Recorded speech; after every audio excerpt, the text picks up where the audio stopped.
One particular day, God had a different plan for us that completely changed our lives. And that is a story that I want to share. It's a story about my son, Jacob.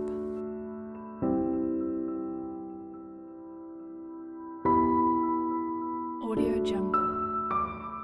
One day after school, all the kids, I have 4 kids, and they were all downstairs working on homework, and noticed that Jacob was face down on the floor and wasn't moving. Called the squad. They came, weren't quite sure what had happened, they went ahead and took us on to the hospital, and they thought initially that it was the flu. We took him home from the hospital, and a few days later at school, I was at work and got a phone call from Jacob's school that he had just fallen down and had a grand mal seizure. So we took him straight to the hospital. They ran tests. We went through MRIs, several different hospitals, EEGs. Basically, they told us he was diagnosed with pediatric epilepsy out of nowhere. The doctors at that point started prescribing medication for him. The first medication wasn't working, so then they added a second and then a third. And when they wanted to add another one, we were just like, no, my son wasn't Jacob anymore.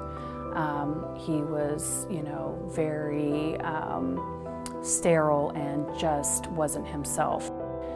He was kind of like a zombie. At that point, we were desperate. We were looking into medical marijuana. We were open to all options. And then I got a phone call from a friend of mine who had saw one of my social media posts. I was grieving so bad for my son and watching him go through this pain. He was having up to 60 seizures a day. My husband and I were pretty much numb at this point. Social media was an outlet for me to ask for prayers, to help us find answers. And when my good friend Sharon saw my post, she gave me a call and changed my life. I saw on Facebook, of course I'm browsing through it, and I saw little Jacob with his head wrapped up in gauze. And I thought, what's going on here? And with that, at that moment, I got from the Holy Spirit, it's his C3. I didn't know what a C3 was. I just knew it was his C3, and I had to call Becky. Sharon, she was very specific when she called me in that I want you to at least go and talk to this doctor. I was very hesitant. I did share it with my husband. We did talk about it, but then we just kind of went on about our business.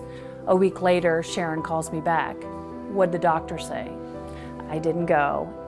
Beck, I really feel strongly about this. You have got to go. It doesn't cost you anything but your time. Just go get an x-ray. I'm seeing this. I need you to do this. I think it's his C3. His spine's too straight. It's too straight, and it's pulsating on his spinal cord, creating this light in his head. And I could see the light in his head. And with that, that's what's causing the seizures. Of course, they've checked his spine, right? And at that moment, Becky said, no, they hadn't checked his spine. I'm like, why not? What's going on here? It's his C3. I hung up the phone immediately, called the doctor, made an appointment. We went in, loved the doctor. He was very open to what we had been through.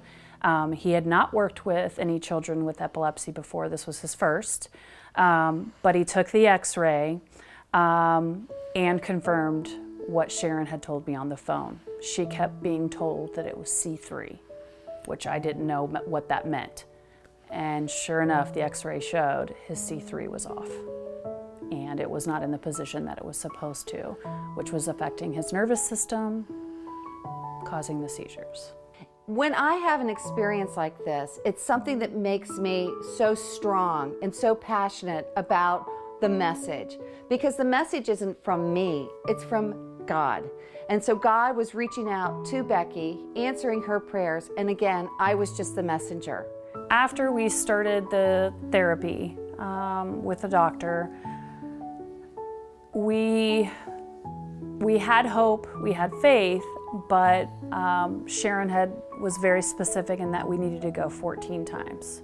Around the 7th time, it was actually getting worse rather than better. And we were both very frustrated and just feeling defeated. And so I had lunch with Sharon, and she said, "You got to stay with it, Becky. You guys, I feel strongly about this. Just hear me out.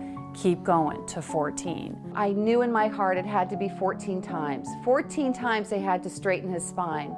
And to get that specific information only can come from the Holy Spirit. As you know, I'm not a doctor. I don't try to be a doctor. I just get what I get. And so Becky and I met 2 weeks later, and after those 2 weeks, she said she was not going to go further, that it was going to be too hard, wasn't working, the medication was still strong.